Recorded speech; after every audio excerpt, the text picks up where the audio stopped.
Welcome to जजा academy Lahore. इस video में हम डिस्कस करेंगे ICS पार्ट 1 के चैप्टर नंबर 2 इंफॉर्मेशन नेटवर्क्स के मोस्ट इंपॉर्टेंट शॉर्ट क्वेश्चंस को।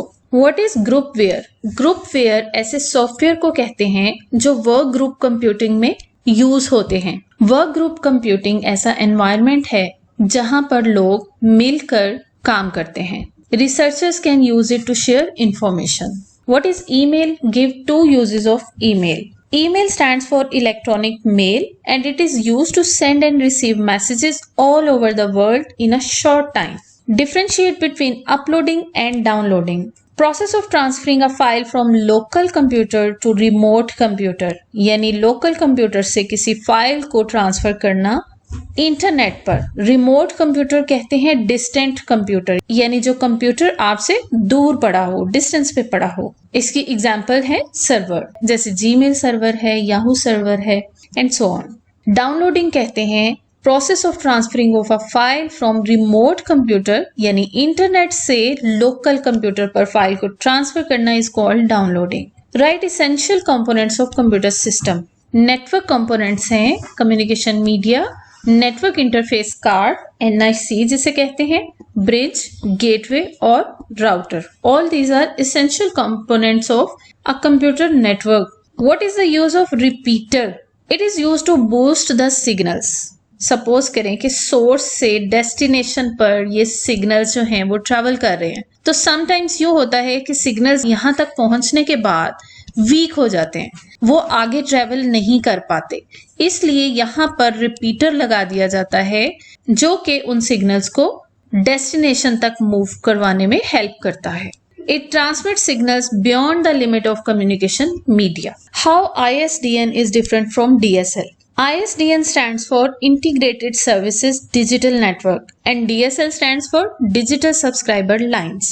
ISDN DSL टेक्नोलॉजी से पहले यूज होता था। इसमें डायल अप कनेक्शन के जरिए हम इंटरनेट से कनेक्ट होते थे, जबकि DSL में डायल अप की जरूरत नहीं होती, बल्कि all time telephone lines active रहती हैं। हम किसी भी वक्त इंटरनेट को यूज कर सकते हैं डायल अप के बगैर। डायल अप का मतलब है किसी पर्सन से कनेक्ट होने के लिए जिस तरह से फोन कॉल की जाती है, बिल्कुल इसी तरह इंटरनेट से कनेक्ट होने के लिए हमें डायल करना पड़ता था और फिर हम इंटरनेट से कनेक्ट होते थे। ऐसा ISDN टेक्नोलॉजी में होता था, जबकि DSL में हमें इंटरनेट से कनेक्ट होने के लिए टेलीफोन लाइन से डायल करने की जरूरत नहीं होती, बल्कि ऑल टाइम हमारी टेलीफोन लाइंस एक्टिव होती हैं और एनी टाइम हम इंटरनेट को यूज कर सकते हैं। ISDN is a set of standards for digital transmission of data over standard telephone lines. इसी तरह DSL भी स्टैंडर्ड टेलीफोन लाइंस को यूज करते हुए डेटा की ट्रांसमिशन करता है। ISDN स्लोअर था एज कंपेयर टू DSL, जबकि DSL is faster than ISDN। Differentiate between client and server. Client और सर्वर दो डिफरेंट टाइप के कंप्यूटर्स होते हैं। Server is a special computer use to control the whole network. Server के पास ज्यादा responsibilities होती हैं, उसने पूरे नेटवर्क को कंट्रोल करना होता है। जैसा कि सपोज करें क्लाइंट सर्वर नेटवर्क कुछ इस टाइप का होता है कि यहाँ पर सर्वर कंप्यूटर लगा होता है और इसके साथ डिफरेंट क्लाइंट कंप्यूटर्स कनेक्टेड होते हैं। इन क्लाइंट कंप्यूटर्स के पास अपने रिसोर्सेज नहीं होते। रिसोर्सेज मीन्स जैसे प्रिंटर है, स्कैनर है, ये फैसिलिटीज, ये रिसोर्सेज इन क्लाइंट कंप्यूटर्स के पास नहीं होती। ये सब के सब सर्वर कंप्यूटर्स के रिसोर्सेज को यूज करते हैं और सर्वर कंप्यूटर इन तमाम क्लाइंट कंप्यूटर्स को कंट्रोल कर रहा होता है। सो client computer a computer in the network in the environment of client server network. It sends requests to the server computer for different resources. What is client server network model? यही model जो अभी मैंने आपको explain किया है। A network in which one or more computers work as server. Server सिर्फ एक नहीं हो सकता, बल्कि डिफरेंट सर्वर्स एक नेटवर्क में मौजूद हो सकते हैं। Client computer requests a service to the server computer, और एक सर्वर के साथ कनेक्टेड जितने भी क्लाइंट्स होते हैं वो अपनी सर्विसेज के लिए यानी रिसोर्सेज को एक्वायर करने के लिए सर्वर कंप्यूटर को रिक्वेस्ट सेंड करते हैं और सर्वर कंप्यूटर उनकी रिक्वेस्ट को फुलफिल करता है। ऐसे नेटवर्क मॉडल को कहते हैं client server network model. How de jure standard is different from de facto standard. De facto standards means ऐसे स्टैंडर्ड्स जो बाय ट्रेडिशन बने होते हैं या बाय फैक्ट्स बनते हैं, and they are developed without any formal planning, जबकि de jure standards means according to law और regulation, and they are developed with proper research. What is work group और collaborative computing और why we use it? तमाम questions की additional information के board के कौन से एग्जाम में, किस ईयर के एग्जाम में ये क्वेश्चन रिपीट हुआ है, इन सब की डिटेल हर क्वेश्चन के आगे मौजूद है। इसे आप लोग खुद देखिएगा। लोगों का ऐसा ग्रुप जो कंप्यूटर नेटवर्क को इस्तेमाल करते हुए एक दूसरे के साथ कनेक्टेड होते हैं और किसी खास टास्क पर, किसी खास प्रोजेक्ट पर मिलकर काम कर रहे होते हैं, यानी इंफॉर्मेशन को शेयर कर रहे होते हैं अबाउट दैट पर्टिकुलर टास्क। ऐसे ग्रुप को कहते हैं वर्क ग्रुप। वर्क ग्रुप और कोलैबोरेटिव कंप्यूटिंग क्या होती है? ऐसा प्रोसेस जिसके अंदर कंप्यूटर नेटवर्क के जरिए से कनेक्टेड लोग एक दूसरे के साथ इंफॉर्मेशन को शेयर करते हैं using different softwares is called work group computing. Next question देखते हैं। List any two benefits of computer networks. Sharing of information. मिसाल के तौर पर इंटरनेट एक नेटवर्क है जिसे हम कनेक्ट होते हैं to get information. Second benefit is to share hardware resources. Hardware resources का मतलब है प्रिंटर को शेयर करवाना, स्कैनर या हार्ड डिस्क को शेयर करवाना। मिसाल के तौर पर 15 कंप्यूटर्स का एक नेटवर्क है, तो उन 15 कंप्यूटर्स के साथ एक प्रिंटर को शेयर करवाने का तरीका ये है कि उन सब का एक नेटवर्क बना दिया जाए और प्रिंटर को उस नेटवर्क के साथ शेयर करवा दिया जाए। इसी तरह सॉफ्टवेयर को भी शेयर करवाया जा सकता है। अगर एक कंप्यूटर के पास कोई सॉफ्टवेयर इंस्टॉल्ड है तो जरूरी नहीं कि नेटवर्क में मौजूद अदर कंप्यूटर्स भी उस सॉफ्टवेयर को इंस्टॉल करें, हम सॉफ्टवेयर को शेयर भी करवा सकते हैं। नेक्स्ट क्वेश्चन देखते हैं। डिस्टिंग्विश बिटवीन लैन एंड वैन। लोकल एरिया नेटवर्क और वाइड एरिया नेटवर्क में डिफरेंस। लोकल एरिया नेटवर्क किसी एक बिल्डिंग, किसी एक कैंपस में मौजूद नेटवर्क होता है, यानी एक ही प्लेस पर तमाम कंप्यूटर्स को कनेक्ट किया जाता है। लेकिन वाइड एरिया नेटवर्क में कंप्यूटर्स को एनीवेयर इन द वर्ल्ड हम एक दूसरे के साथ कनेक्ट करवा सकते हैं। Local area network covers limited area but wide area network covers large area. LAN is less costly, WAN is more expensive. Local area network में डेटा ट्रांसफर स्पीड बहुत तेज होती है as compare to wide area network. Local area network में हम computers को connect करते हैं यूजिंग वायर्स, लेकिन वाइड एरिया नेटवर्क में टेलीफोन लाइंस के जरिए कंप्यूटर्स को कनेक्ट किया जाता है। Next difference is possibility of less data transmission error. Local area network में नंबर ऑफ कंप्यूटर्स कम होते हैं, उनको मैनेज करना आसान होता है, इसलिए डेटा ट्रांसमिशन एरर्स की पॉसिबिलिटी बहुत कम होती है, जबकि वाइड एरिया नेटवर्क में डेटा ट्रांसमिशन एरर्स के काफी चांसेस होते हैं। लोकल एरिया नेटवर्क किसी खास ऑर्गेनाइजेशन या पर्सन की मलकियत होता है, जबकि वाइड एरिया नेटवर्क किसी की मलकियत नहीं है। Next question is right the purpose of man. Man stands for metropolitan area network and it covers an area of a city. जब हमें बिल्डिंग से बड़ा नेटवर्क बनाना होता है, मिसाल के तौर पर जो सिटी को कवर कर रहा हो, सिंपली आप यूं कह सकते हैं कि एक सिटी के अंदर डिफरेंट लोकल एरिया नेटवर्क्स को जब एक दूसरे के साथ कनेक्ट कर दिया जाता है तो एक मेट्रोपॉलिटन एरिया नेटवर्क बनता है। मिसाल के तौर पर हॉस्पिटल के लैन को, कॉलेज के लैन को, स्कूल के लोकल एरिया नेटवर्क को और डिफरेंट फैक्ट्रीज के लोकल एरिया नेटवर्क्स को अगर हम कंबाइन कर देंगे एक दूसरे के साथ तो ये बन जाएगा metropolitan area network. Okay, next question is which transmission media is used in LAN. Local area network में कौन सा ट्रांसमिशन मीडिया इस्तेमाल होता है? तो लैन में दोनों तरह के मीडिया को इस्तेमाल किया जा सकता है, गाइडेड मीडिया को यानी वायर्ड मीडिया को भी और अनगाइडेड मीडिया यानी वायरलेस मीडिया को भी। गाइडेड मीडिया के एग्जांपल्स हैं ट्विस्टेड पेयर केबल्स इस्तेमाल की जा सकती हैं, कोएक्सियल केबल्स हैं और फाइबर ऑप्टिक केबल्स हैं। लेकिन अगर आपने लैन को वायरलेसली कनेक्ट करवाना है तो फिर रेडियो वेव्स को या इंफ्रारेड वेव्स को इस्तेमाल करते हुए वायरलेस कनेक्टिविटी प्रोवाइड की जाती है।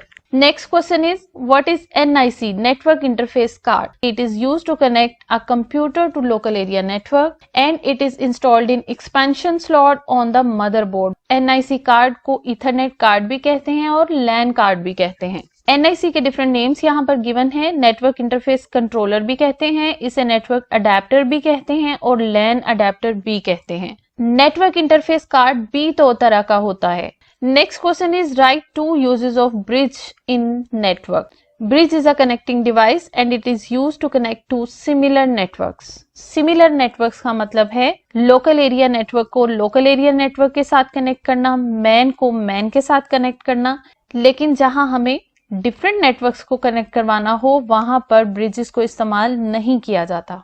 Next question is, what is the purpose of gateway? Gateway is a collection of hardware and software and it is used to connect different types of networks.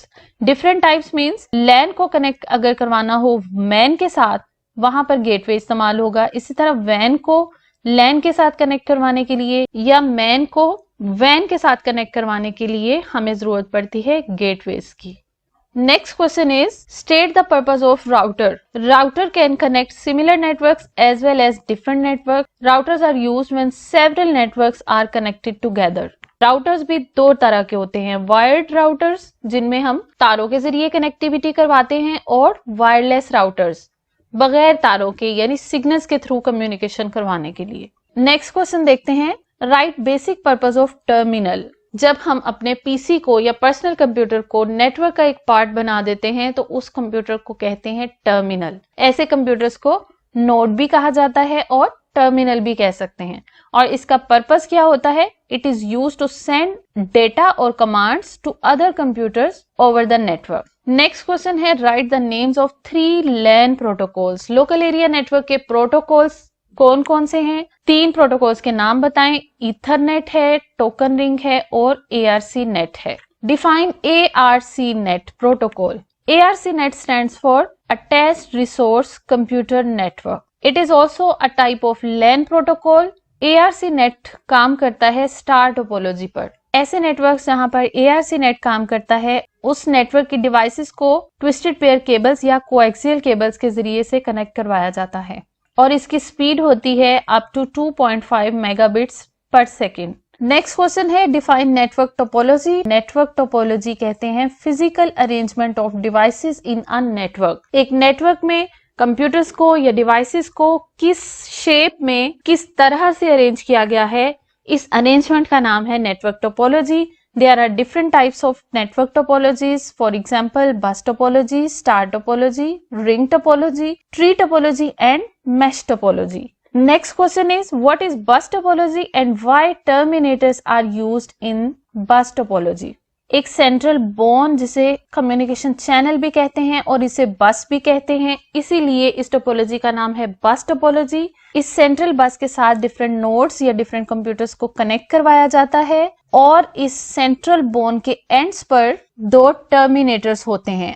Terminator is used at both ends of bus. A terminator is a small device that absorbs signals. Define star topology. Star topology में computers को एक star की shape में central device के साथ connect करवाया जाता है। ये सेंट्रल डिवाइस एक हब भी हो सकती है और एक स्विच भी हो सकता है। इस नेटवर्क का एडवांटेज ये है कि मिसाल के तौर पर ये वाला कंप्यूटर काम करना छोड़ देता है तो ऐसी सूरत में पूरा नेटवर्क फेल नहीं होगा बल्कि बाकी तमाम कंप्यूटर्स अपना काम करते रहेंगे, सिर्फ एक साइड से एक चैनल ब्रेक होगा।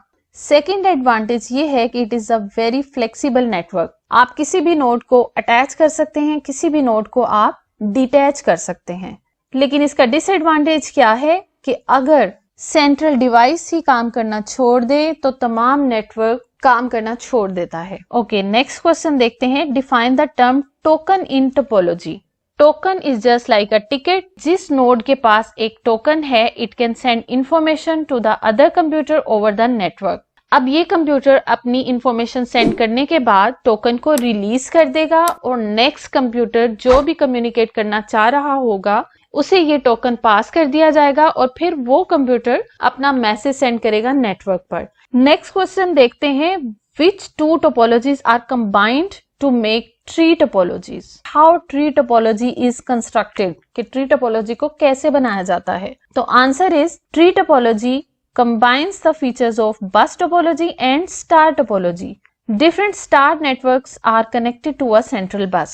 इस एग्जाम्पल में आप देखें, ये बस टोपोलॉजी की सेंट्रल बोन है, इसके साथ डिफरेंट स्टार नेटवर्क्स को कनेक्ट करवाया गया है। ये एक स्टार नेटवर्क है, ये दूसरा स्टार नेटवर्क है और ये तीसरा स्टार नेटवर्क है। Next question is enlist different layers of OSI model. OSI model की डिफरेंट लेयर्स के नाम बताएं। Application layer, presentation layer, session layer, transport layer, network layer, data link layer and physical layer. इन चीजों की मजीद clarity को जानने के लिए आप OSI मॉडल पर मेरे लेक्चर को सुन सकते हैं। उसमें मैंने इन तमाम पॉइंट्स को बहुत अच्छे तरीके से एक्सप्लेन किया है। नेक्स्ट क्वेश्चन है, what is the function of presentation layer in OSI model? This layer performs 3 main functions: translation, compression और एनक्रिप्शन या डिक्रिप्शन। एप्लीकेशन लेयर अपना मैसेज सेंड करती है प्रेजेंटेशन लेयर पर, जो कि कैरेक्टर्स की फॉर्म में होता है या नंबर्स की फॉर्म में होता है। प्रेजेंटेशन लेयर इन कैरेक्टर्स या नंबर्स को ट्रांसलेट करती है बाइनरी डिजिट्स में। इस लंबी सीरीज को कंप्रेस किया जाता है यानी शॉर्ट किया जाता है और इस प्रोसेस को कहते हैं कंप्रेशन। कंप्रेशन करने के बाद इन बाइनरी डिजिट्स को एनकोड कर दिया जाता है। नेक्स्ट देखते हैं, describe the task of session layer. Session layer का क्या काम है? Session layer mainly connection establish करवाती है दो कंप्यूटर्स के दरमियान। सेशन लेयर को इनपुट मिलती है प्रेजेंटेशन लेयर से।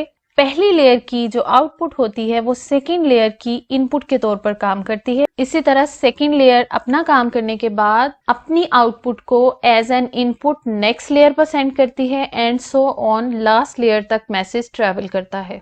इस लेयर पर कनेक्शन एस्टैब्लिश होता है। कनेक्शन को सेशन भी कहते हैं। ऑथेंटिकेशन का प्रोसेस होता है जिसमें यूजर नेम पासवर्ड दिया जाता है और फिर ऑथोराइजेशन का प्रोसेस होता है। ऑथोराइजेशन का मतलब होता है कि आफ्टर ऑथेंटिकेशन यूजर को परमिशंस और एक्सेस राइट्स दे देना। Next question is, what is the purpose of transport layer? Transport layer क्या करती है? सबसे पहले देखें कि ट्रांसपोर्ट लेयर को इनपुट किस लेयर से आ रही होती है। इसके ऊपर वाली लेयर यानी सेशन लेयर से। It controls reliability of communication through segmentation, flow control and error control. What is the form of data on network layer of OSI? Network layer पर कौन सा डेटा होता है? It receives data segments from transport layer. Network layer का काम है कि network layer IP addresses add करवाती है सोर्स कंप्यूटर और डेस्टिनेशन कंप्यूटर के हर सेगमेंट के साथ, और जब सोर्स कंप्यूटर और डेस्टिनेशन कंप्यूटर के IP एड्रेसेस को सेगमेंट के साथ अटैच कर दिया जाता है तो इसे कहा जाता है पैकेट। अब ये एक डेटा पैकेट कहलाता है। सो नेटवर्क लेयर क्या करती है? ट्रांसपोर्ट लेयर से सेगमेंट्स को रिसीव करती है और इन सेगमेंट्स को पैकेट्स में कन्वर्ट करती है। नेक्स्ट क्वेश्चन देखते हैं, right the function of physical layer of OSI model. It receives frames from data link layer in the form of bits. Bits की फॉर्म में 0-1 की फॉर्म में डेटा को रिसीव करती है physical layer from data link layer. उसके बाद it converts bits into signals and transmit these signals to the physical media. Physical layer physical connectivity provide करती है दो कंप्यूटर्स के दरमियान, यानी एक्चुअली कंप्यूटर्स को जो तारों के जरिए एक दूसरे के साथ कनेक्ट करवाना होता है या वायरलेस मीडियम से एक दूसरे को कनेक्ट करवाना होता है, ये सारी कनेक्टिविटी रिस्पॉन्सिबिलिटी होती है फिजिकल लेयर की। Next question is, distinguish between frame and packet. Frame में और पैकेट में क्या फर्क है? Packet is a chunk of data sent as a unit in the network layer and frame is a chunk of data sent as a unit over the data link layer. Last question is, state CSMA-CD. CSMA-CD stands for Carrier Sense Multiple Access.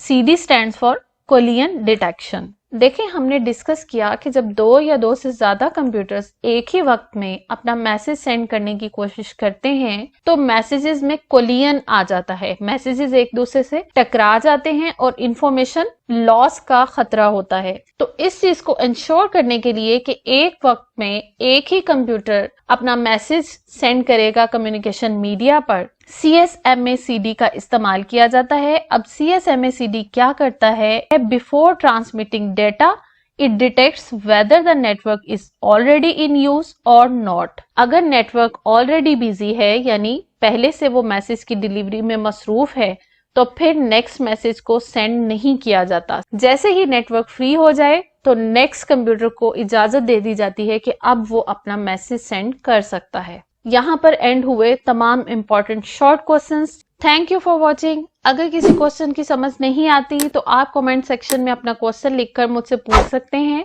मिलते हैं इंशाल्लाह next video में। अल्लाह हाफिज।